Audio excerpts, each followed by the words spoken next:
This channel does not promote any violent, harmful, or illegal activities. All content provided by this channel is meant for an educational purpose only.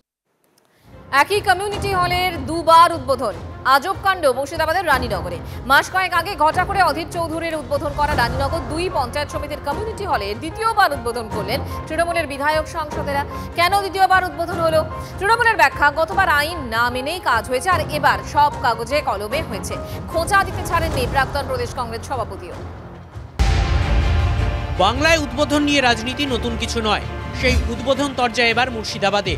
অধীর চৌধুরীর হাতে উদ্বোধন হওয়া community hall নতুন করে উদ্বোধন করলেন তৃণমূলের সাংসদ বিধায়করা। তুঙ্গে তরজা। লোকসভা ভোট তখনও হয়নি। বহরমপুর লোকসভা কেন্দ্রের তখন সাংসদ অধীর চৌধুরী। সেই সময় গত মার্চে রানীনগর 2 নম্বর পঞ্চায়েত সমিতির কমিউনিটি হলের উদ্বোধন হয়। কমিউনিটি হলের উদ্বোধন করেছিলেন তৎকালীন সাংসদ অধীর চৌধুরী। কমিউনিটি হলের নাম দেওয়া হয় ডাক বাংলো। গত বৃহস্পতিবার ঘটা করে রানীনগর 2 নম্বর পঞ্চায়েত সমিতির সেই কমিউনিটি হলই ফের উদ্বোধন হলো। উদ্বোধন করলেন মুর্শিদাবাদের তৃণমূল সাংসদ আবু তাহের খান ও রানীনগরের তৃণমূল বিধায়ক শ্রমিক হোসেন। কমিউনিটি হলের নামকরণ হয় মান্নান হোসেন স্মৃতি সদন। স্বাভাবিকভাবেই প্রশ্ন ওঠে, দ্বিতীয়বার কেন কমিউনিটি হলের উদ্বোধন?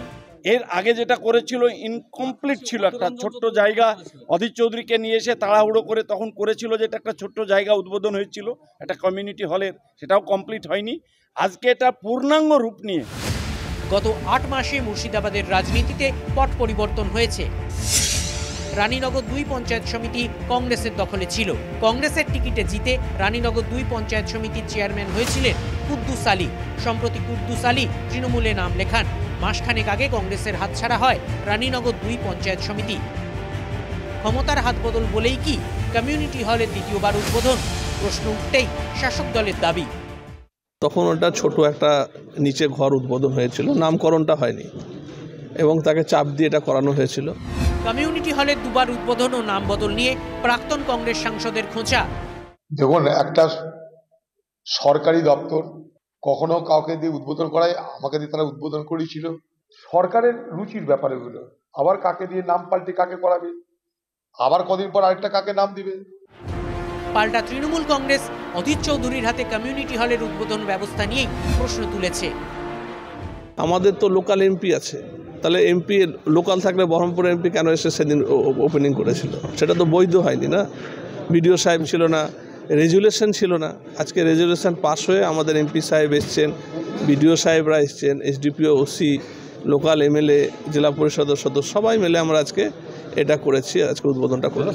আজকে পঞ্চায়েত সমিতি আনুষ্ঠানিকভাবে সিলমোহর দিয়ে নামকরণ করছেন যে মান্নান হোসেন স্মৃতি সদন। সুতরাং আমরা গর্বিত। কারণ আমরা যেটা করেছিলাম সরকারিভাবে, কোনো স্মৃতির জন্য না, সরকারিভাবে কাউকে না কাউকে দিয়ে পঞ্চায়েতগুলো করায়। পঞ্চায়েত সমিতিটা আমাদের ছিল, তাই আমাকে বলেছিল যে আপনি উদ্বোধন করবেন। আচ্ছা দেখো, ঠিক আছে। একই জায়গার 2 বার উদ্বোধন, আর এই নিয়ে মুর্শিদাবাদের রাজনীতি সরগরম। মুর্শিদাবাদ থেকে ক্যামেরায় সিদ্ধার্থর সাথে কৌশিক, TV9 বাংলা। সিসি ক্যামেরার দাম নিয়ে বিতর্ক চলছেই, আর সেই বিতর্কে এবার উঠে এলো চাঞ্চল্যকর তথ্য। একই প্রকল্পে ভিন্ন দরে সিসি ক্যামেরার বরাত 2 সরকারি দপ্তরের। ওয়েবেল এবং পূর্ত দপ্তরের দরপত্রের মধ্যে বিস্তর ফারাক। রাজ্যের 28টি মেডিকেল কলেজে সিসি ক্যামেরা বসিয়েছে স্বাস্থ্য দপ্তর। জেলার 14টি মেডিকেল কলেজে বরাত পেয়েছে ওয়েবেল, আর কলকাতা মেডিকেল সহ বাকি 14টি মেডিকেলে বরাত পেয়েছে পূর্ত দপ্তর। ওয়েবেলের তত্ত্বাবধানে সিসি ক্যামেরা পিছু খরচ লক্ষাধিক। পূর্ত বিভাগের দরপত্রে সেই খরচই 60,000। TV9 বাংলার হাতে ওয়েবেল ও পূর্ত দপ্তর 2 সংস্থারই খরচের নথি। 2 সরকারি সংস্থার দরপত্রের দামে এত ফারাক কেন? কেন পূর্ত বিভাগের দর দেখে পিছু হটল না স্বাস্থ্য দপ্তর? TV9-এর হাতে থাকা নথি ঘিরে তুঙ্গে বিতর্ক। যদিও ওয়েবেল সূত্রে দাবি, বরাত দরের ক্ষেত্রে ডিভাইস নয়, নেটওয়ার্কিং তৈরিতেই 85% খরচ করা হয়েছে।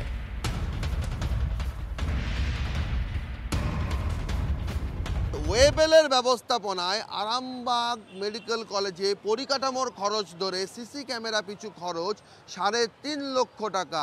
ঝাড়গ্রাম মেডিকেল কলেজে সেই খরচ 1,65,000 টাকা। আর সেখানে পূর্ত বিভাগের ব্যবস্থাপনায় SSKM-এর মতো রাজ্যের প্রথম সারির উৎকর্ষ কেন্দ্র হাসপাতালে সেই খরচ 61,000 টাকা। পরিকাঠামোর খরচ ধরেই সিসি ক্যামেরা পিছু 61,000 টাকা খরচ। আর এখানেই বিরোধীরা প্রশ্ন তুলছেন যে দুটোই সরকারি বিভাগ, তাহলে ক্ষেত্রে দুরকম খরচ কেন? স্বাস্থ্য ভবনের সাফাই ছিল যে একটা মেডিকেল কলেজে ক্যাম্পাসের মধ্যে একটা বিল্ডিং থেকে আরেকটা বিল্ডিংয়ের দূরত্ব অনেক বেশি, তাই খরচেরও তারতম্য ঘটেছে। বিরোধীরা প্রশ্ন তুলছেন যে ওয়েবেল যে খরচ দেখাচ্ছে পূর্ত বিভাগ দেখিয়ে দিচ্ছে যে সেই খরচের থেকে অনেক কমে সিসি ক্যামেরা বসানো যায়। তারপর স্বাস্থ্য ভবনের এই যুক্তি ধোপে টেকে কটাক্ষ বিরোধীদের। ক্যামেরায় অমিত দাসের সঙ্গে সৌরভ দত্ত, TV9 বাংলা, কলকাতা। যখন এই প্রশ্নটা উঠেছে দামের এতটা ফারাক এবং এই মুহূর্তে পশ্চিমবাংলার স্বাস্থ্য ব্যবস্থায় যেরকম দুর্নীতির অভিযোগটা প্রতিটি রন্ধ্রে রন্ধ্রে সেটা ধীরে ধীরে প্রকাশ পাচ্ছে, এই সিসি ক্যামেরার কেনা নিয়ে এরকম কিছু ঘটেছে কিনা সেটার পূর্ণাঙ্গ তদন্ত করে দেখা উচিত। পূর্ত দপ্তর তারা টাকার অঙ্কটা অনেকটা কম, তাহলে কি পূর্ত দপ্তর খারাপ জিনিস দিচ্ছে? ওয়েবেল বেশি ভালো জিনিস দিচ্ছে, তাহলে এখানে খারাপ জিনিস কেন বসানো হচ্ছে? আর যদি পূর্ত দপ্তরই ভালো জিনিস দিয়ে থাকে কম দামে, তাহলে সেটা কেন পেরিফেরাল মেডিকেল কলেজে বসানো হচ্ছে না? এই নিয়ে তো অনেক প্রশ্ন রয়েছে। তো এই জায়গা থেকে দাঁড়িয়ে দেখুন, এখন এই ছোট খুঁটিনাটি দুর্নীতি, এগুলো ছোট বলাটাও ভুল, এটা দীর্ঘদিন ধরে চলছে। কোথাও গিয়ে আমাদের WBJDF-এর আন্দোলনের জন্য হয়তো জিনিসটা নাড়া পড়েছিল। ঝাড়গ্রামে যান আগে, 3.5 লক্ষ টাকা করে সিসিটিভি। আপনার বাড়িতে আছে তো সিসিটিভি? খুব ভালো সিসিটিভি 18,000 টাকা দাম, কমা কিনলে 10,000-এ পাওয়া যায়। ওরাই তো কাগজ দিচ্ছে, ডাক্তাররাই তো বলছে, আমরা তো বলতে পারবো নি, ট্রান্সফার করে দিবে। আপনি বলুন, আমি বলছি বিরোধী দলনেতার কাজ তো এইটা। বিজেপি তো সেটিং অপোজিশন নয়, CPM ছিল, কংগ্রেস ছিল, সেটিং ছিল। বিজেপি লড়ছে বলে চুরিগুলো সামনে ধরা পড়ছে। এই যেন বিনা মেঘে বজ্রপাতের মতো। উৎসবের মৌসুমে বেতনে কোপ সরকারি পরিবহন নিগমের শ্রমিক কর্মচারীদের। নভেম্বর মাসে 10% বেতন কম পেয়েছেন তারা। কেন বেতনে কোপ সে বিষয়ে সম্পূর্ণ অন্ধকারে ট্রাম কোম্পানির কর্মীরা। পরিবহন মন্ত্রীর বক্তব্য, এটা দফতরের অভ্যন্তরীণ বিষয়, কর্মচারীদের টাকা মার যাবে না। নভেম্বরের বেতন পেতেই চোখ কপালে ওঠে সরকারি পরিবহন নিগমের স্থায়ী কর্মচারীদের। দেখেন, প্রাপ্য বেতনের 10% কম পেয়েছেন তারা। প্রায় 60,000 কাছাকাছি। 10%? হ্যাঁ, কেন যা কাটলো এর আমরা উত্তর পাচ্ছি না।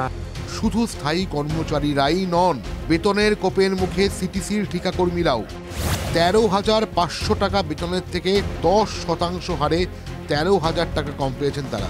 এই যে যারা দাঁড়িয়ে রয়েছেন তারা প্রত্যেকেই এখানকার কর্মী, কেউ ক্যাজুয়াল কর্মী, কেউ পার্মানেন্ট কর্মী, কিন্তু তাদের হঠাৎ করে 10% টাকা কমে গেছে এবং তারা বলছেন এই সিটিসি বা WBTC-তে অব্যবস্থা চলছে। তার কারণ এদের পরে যারা ক্যাজুয়াল স্টাফ ছিলেন তারা পার্মানেন্ট হয়ে যাচ্ছেন, তাদের উন্নতি হচ্ছে না। শুধু তাই নয়, মাঝখান থেকে 10% টাকা তারা কম পাচ্ছেন।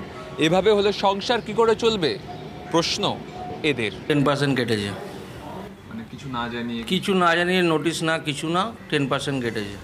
আচ্ছা, আপনারা এই নিয়ে অথরিটিকে জানিয়েছেন? আমরা উকিলের চিঠি করেছি, অলরেডি কথা বলেছি, ওনারা বলেছে আমরা জানি না, ফাইন্যান্স থেকে যা টাকা দিয়েছে 90% আমরা সেটা আপনাদের দিয়ে দিয়েছি। পুরো বেতন দেওয়ার ক্ষেত্রে কোথায় সমস্যা? পরিবহন মন্ত্রীর বক্তব্য, করোনা পর্বে বেতনের 100% টাকাই সরকার দিয়ে আসছিল। সম্প্রতি ঠিক হয় বেতনের 90% দেবে সরকার, 10% নিগমের রাজস্ব থেকে দেওয়া হবে। কিন্তু ট্রাম কোম্পানি সেই পরিমাণ রাজস্ব আদায় করতে পারেনি। বেঙ্গল এবং সাউথ বেঙ্গল দুটো কর্পোরেশনই সেই পদ্ধতিতে তারা কর্মচারীদের সঠিক বেতন দিয়ে দিয়েছে। এখন WBTC থেকে সেটা তারা পারেনি, 90% দিয়েছে। এখন সেটা আবার তারা আমাদের কাছে WBTCর সাথে কথা হচ্ছে, সেটা সম্পূর্ণ ইন্টারনাল ব্যাপার। আমরাও সেটা কথা বলছি ওপরে। কর্মীরা কেউ পাবে না এটা হয় না, ওরা কর্মীদের এটা অধিকার। এই একটা মাসে 10% টাকাটা কম উইথড্র হয়েছে, কম উঠেছে। ইতিমধ্যে আজকে বোর্ড মিটিং ছিল এই ব্যাপারে, কথাবার্তা হয়ে গেছে। আমরা আমাদের টাকা থেকে, আমাদের নিজস্ব কর্পোরেশনের টাকা থেকে আমরা পেমেন্ট করে দিচ্ছি, পরে আমরা ফিনান্সের সঙ্গে কথা বলব। এই মাসেই পাবেন এবং প্রত্যেক মাসেই সরকার, মমতা ব্যানার্জি যতক্ষণ আছে কাউর মাইনে আটকাবে না। WBTCর কর্মীদের বক্তব্য রুগ্ন সংস্থা বলে দাবি করে ট্রাম তুলে দিতে চাইছে রাজ্য সরকার। অধিকাংশ রুটি বন্ধ করে দেওয়া হয়েছে, কিন্তু পুজোর সময় এই ট্রাম থেকে দিনে আয় হয়েছিল কয়েক হাজার টাকা। পুজোর সময় এই এসি ট্রামে সব থেকে বেশি টিকিট বিক্রি হয়েছে।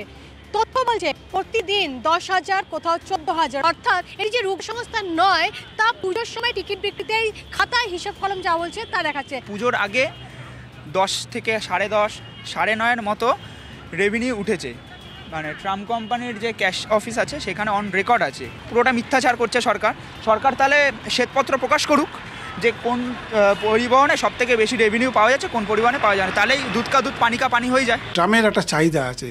এই সরকার আসার পর 2011 সালের পর থেকে একটা ভাবনা ট্রামের প্রতি, আর কেনাদের ট্রামটাকে তুলে দেওয়া, তার জমিকে অধিগ্রহণ করা। ট্রাম কোম্পানির কর্মীদের বক্তব্য, এমনিতে তারা প্রাপ্য ডিএ থেকে বঞ্চিত, তার উপর 10% বেতন কাটা গেলে হাতে প্রায় কিছুই থাকে না। আপাতত ধীরে চলার নীতি নিলেও পুরো বেতন না মিললে বড় আন্দোলনের হুঁশিয়ারি দিয়েছেন তারা। ক্যামেরায় মাখন পাত্র, গৌরবের সঙ্গে দীক্ষা সুমনের রিপোর্ট, TV9 বাংলা।